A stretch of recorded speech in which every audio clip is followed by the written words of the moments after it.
Okay, welcome everybody. I have a controversial opinion to share with you today. A lot of you ask me what the difference is between a Roth versus a traditional IRA. And I'm here to tell you, guess what? It doesn't matter. Yeah, there is some nuance in there and we'll get into all of it. But I'm here to tell you the most important thing. If you are not fully funding your IRA, I don't care if it's Roth or traditional, if you're not fully funding it every year, then this question is moot. The first and most important thing you need to worry about is getting that money in there. If you can't get all the money, your full $6,000 limit in there every single year, I don't even want you to be worried about this question. All right. So fund it first, then fuss. All right. This falls into the category of tiny detail exaggeration syndrome. I think it's really possible for us to fret about the wrong details as a way of procrastinating from the hard stuff, right? So the hard stuff here, the most important thing here is fund the thing, fund your retirement, and then worry about the nuance of which type of account you're using once you actually are doing the work of setting aside that money to go into it. Okay, let's get into the details. So Roth versus traditional IRA. First of all, what is an IRA? An IRA it stands for an individual retirement arrangement.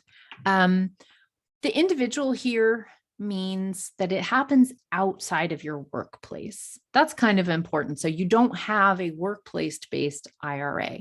This is really important when you are freelance because, of course, an IRA is an option, most especially for freelancers. Now, that actually doesn't mean you're ineligible for them if you have a workplace 401k or 403b.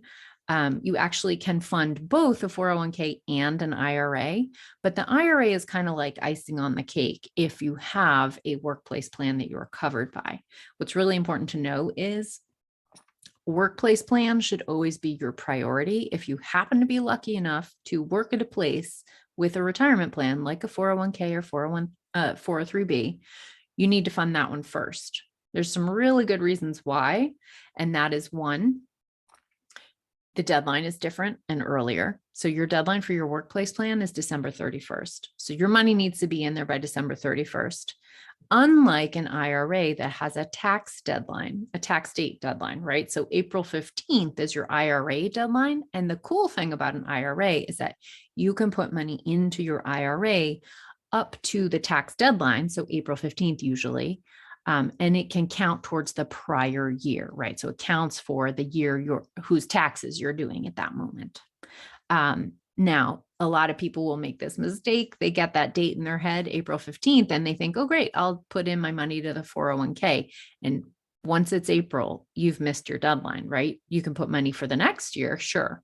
But you've missed your deadline for the year that's already passed. So workplace plans should be your priority because of the deadline. Second reason the workplace plan should be your priority, if you're lucky enough to have one, is that the IRS has limits about when you're allowed to contribute to an IRA. So leaning on the idea of, I won't bother with my workplace 401k, I'll just put money in an IRA, that's not always a safe bet, because if you are covered by a workplace plan, even if you don't use it, you can actually get into an income bracket where you're no longer eligible to fund an IRA. Now, there are different limits for these. Roth has a higher income limit than the traditional IRA because of tax benefits you get. But this is a reason. It's just a second reason that you should always prioritize your workplace plan first. Fully fund that first before you get to the IRAs. Okay, now, because who I'm talking to generally is somebody who is self-employed, you probably don't have a workplace plan, right? So what about us? What are we supposed to do? Now, I do have a program called Money Bootcamp, and I teach all the different kinds of retirement plans that are available for people who work for themselves, sole proprietors. But today, let's just focus on the two simplest ones, the ones you're probably the most familiar with, which are the Roth and the traditional IRA. All right. So The 2022 limit of money that you can put into a Roth or traditional IRA, either one, is $6,000. So that's first thing to know. What is the difference between the two of them? Basically, both the Roth and the traditional IRA they're both awesome. Okay. But the way that they work is they form a tax shelter. And this is a legal kind. Now, I know a lot of times when you hear the word tax shelter, you're like, it conjures like skeezy, like offshore companies and, shell corporations, things like that. This is a legal tax shelter, right? This is deliberately given to you by the US government because you funding your retirement is actually a social good. It is a good, not just for you, the individual, though it is, it's also a societal good because it means we, the rest of the taxpayers, don't have to fund you when you didn't fund yourself, right? So it is important. We don't want to see elderly people out on the street. We want you to be able to actually meet your own needs and rest and get healthcare. Okay. So it's a societal good. And because of that, there is a tax sheltered account set up to help you be motivated and save extra amounts of money by using it. Okay. So what's the tax benefit? What is it? Well, there's two different kinds. There's a front end benefit and a back end benefit. And the Roth and the traditional represent those two different types. So here's how it works. Let's talk about the traditional IRA first.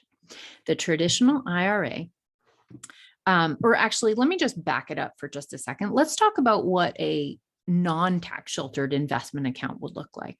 Okay, let's talk about that and what the tax would be on that kind of account. Because when you understand that, then it's much easier to understand what benefit you're getting in the traditional or Roth IRA. Okay, so let's just say that I want to open an investment account, right? And I just go to a brokerage, say Fidelity, and I open up an account. And I'm going to, invest in some index funds, like a basic portfolio. This is important.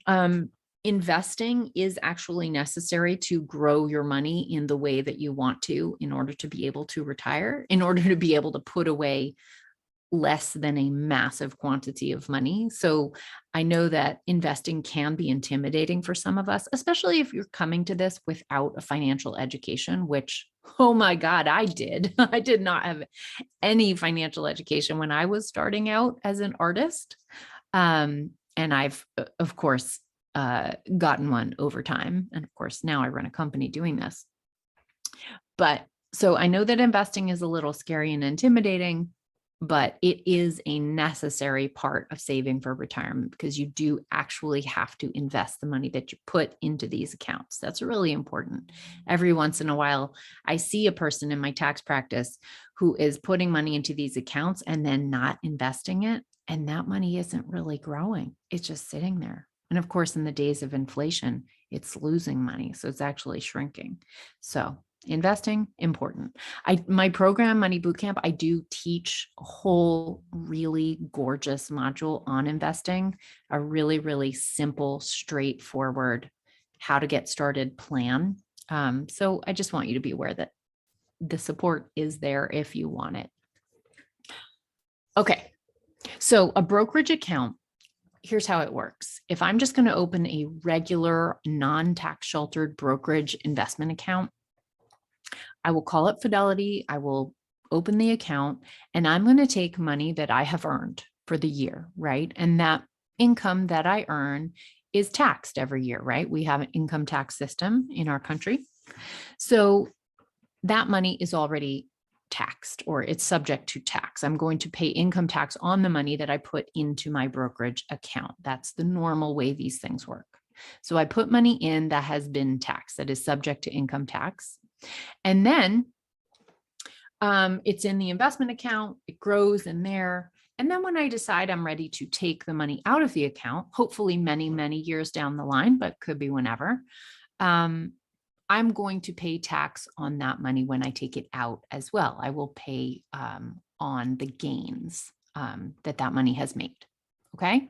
So that is the normal order of things in a brokerage account. Here's how the Roth and traditional IRA change the equation for that.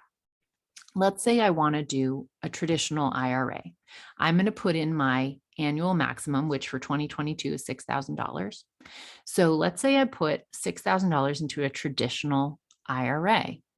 Well, the tax sheltering effect of a traditional IRA is a front end effect. So what's going to happen is the money going in at the front end is not taxed. So what does that look like? Well, remember in my regular brokerage account, the money going in had been subject to income tax. So I had paid income tax on it. In a traditional IRA, you're not paying tax. That money that you put in is actually not subject to income tax. So let's say I put $6,000 in. What does that do? Well, if I made $50,000 of income for the year and I put $6,000 into a traditional IRA, my taxable income that I'm going to report on this year's tax return is going to be $44,000. In other words, by putting $6,000 into a traditional IRA, I am lowering my taxable income by $6,000 for the year. I'm taking that $6,000 off the table for taxation. Pretty cool, right? That is the tax benefit. So whatever tax would have been on that $6,000, I'm going to save that amount of money. For a lot of my clients, I will see like a $1,000 to $2,000 savings generally. But $1,000 to $2,000 of savings on $6,000 is pretty incredible. It actually will often boost the amount of money that you can put into that IRA itself. Because it happens at tax time, it often will result in a bigger refund, which then you can use to put into that brokerage account. It's pretty cool. Okay. The other end of the IRA, the traditional IRA, is that when I do take the money out, it will be subject to ordinary income tax on the gains of that money. Okay. So remember, a brokerage account that has no tax sheltered effect, I pay taxes on the money going in and I pay taxes on the money coming out. Traditional IRA, I don't pay any tax on the money going in, but I do pay tax on the money when it comes out. So it's tax sheltered on one end. And for the traditional IRA, it's the front end. Now the Roth IRA is basically the reverse. So in a Roth IRA, you also get a tax sheltered effect, except it's on the back end, not the front end. So now if I put $6,000 into a Roth IRA, it is not going to lower my income this year. And I will not see any tax benefit this year. But when I take the money out, hopefully many years down the line, it will not be subject to tax at that point. So my gains will be tax-free. This is pretty cool. And some financial advisors think this is the better option. Susie Orman, if you've heard of her, she thinks that a Roth IRA is always the best option for everybody. And I disagree with her, to be honest. But the reason I would say that she is right, or the reason that she thinks that, I think, is because you are saving tax on an unknown future tax rate when you use a Roth IRA. So in a world where you believe that tax rates in the US are unsustainably low, as many of us do, then you are expecting eventually for the tax rates to go up. And therefore, a Roth is going to give you a great savings, because in a world where tax rates probably will go up, you are probably going to save even more money with a Roth IRA. Now, of course, we are talking about predicting the future. Nobody has a crystal ball. So can we actually know this? No, we can't. Okay. I think the other reason that a lot of personal finance people, including Susie Orman, think that you should always fund a Roth IRA instead of a traditional is because of that unknown future tax benefit. And that also, I think a lot of financial planners just operate as though all of us are perfect economic beings doing the right thing all the time with our money. And the fact is, that's probably not true, right? A lot of us mess up. We make mistakes. We have years where we really need a lot of grace with our money. So what I see is that, sure, a Roth might be the ideal account to use every year if you can swing it, but you don't get any current year tax benefit when you use a Roth. So it's a great option if your financial ducks are all in a row and you don't need the help this year. But the fact is, when I am doing the taxes of creative people, a lot of times people are facing, especially if you are self-employed and that self-employment tax is kicking in and you're realizing your tax bill is a lot higher than you thought it was. Well, you know what? I think a person in this position often really needs some extra help. And for that reason, a traditional IRA in a year where your tax bill is higher than you thought it was going to be, a traditional IRA is a really great option because it gives you a tax break this year. And sometimes you just really need the help. So the other thing I want to just point out about a Roth and traditional IRA is there are some limitations on when you withdraw it. So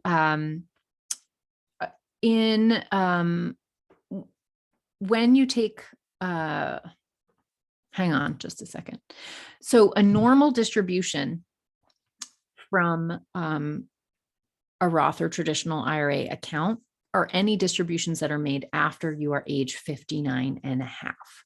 So these accounts are designed by the government to be for retirement funding, which is why you are not supposed to be pulling money out in your 30s and your 40s, right? There are some emergency provisions where you are allowed to touch the money without a penalty. First-time homeowner status is one of those instances. There are a couple more.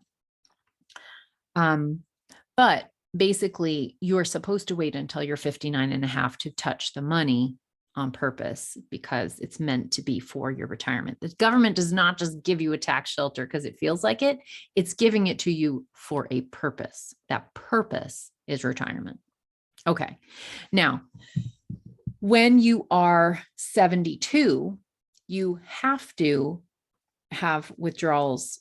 So the minimum age you can take money out of your IRA is age 59 and a half. But once you are age 72, you must withdraw money. And we have what is called an RMD, or required minimum distribution. These are required to be taken out of your traditional IRA once you're age 72. However, RMDs are not required of Roth accounts. They are only required of traditional IRAs. So those are some of the details around traditional versus Roth IRAs.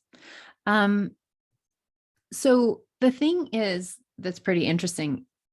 Roth and traditional IRAs, they're pretty flexible. So actually, you aren't locked in. The thing about this choice is it doesn't have to be that fraught, right? You don't have to actually, I think people stress about this more than they need to.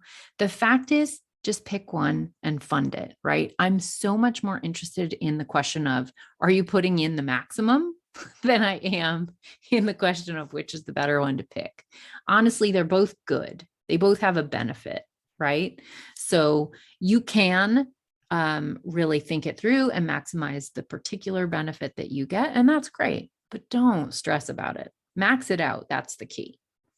So the cool thing is, you are allowed to alternate back and forth year to year. So you actually can fund a Roth IRA this year and a traditional next year. And then you can be like, you can just basically make a game time decision every single year about which one is better for you in that particular tax year.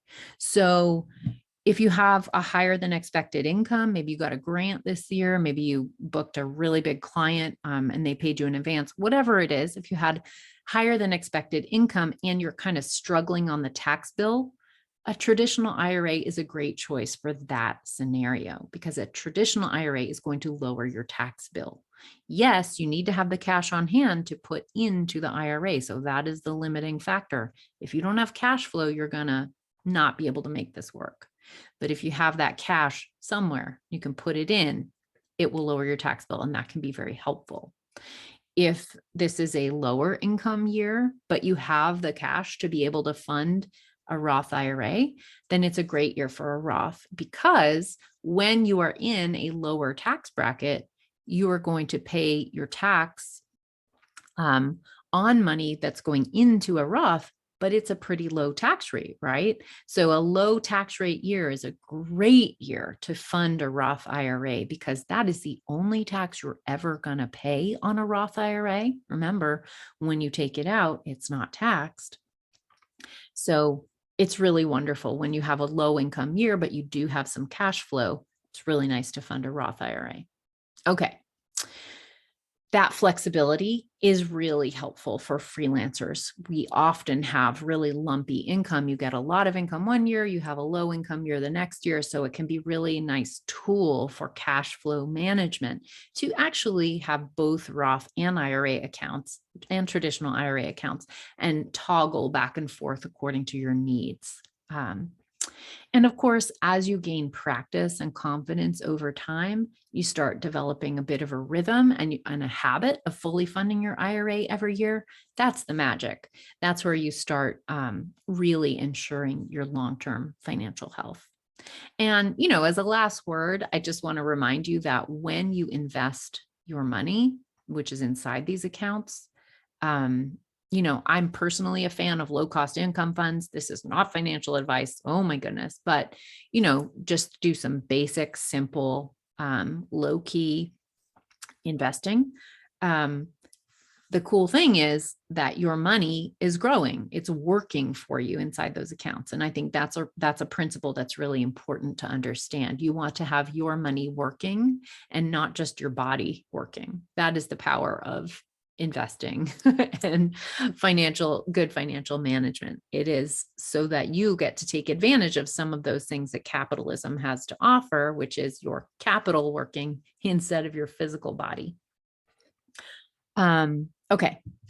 So what I want you to do, if you are feeling like you really need to talk through the details of your specific situation, you're not sure about Roth versus IRA, you're wondering about the income threshold limits, spouses, how these other factors might affect you, you can book a call with me. So if you just go to my website, sunlighttax.com, you scroll to the bottom of the front page, there is a booking bar at the bottom there, and you can just hit the button and book time with me. I do 30-minute consults, and that's usually enough time to get through everything you need to, talking about your retirement plan options as a freelancer.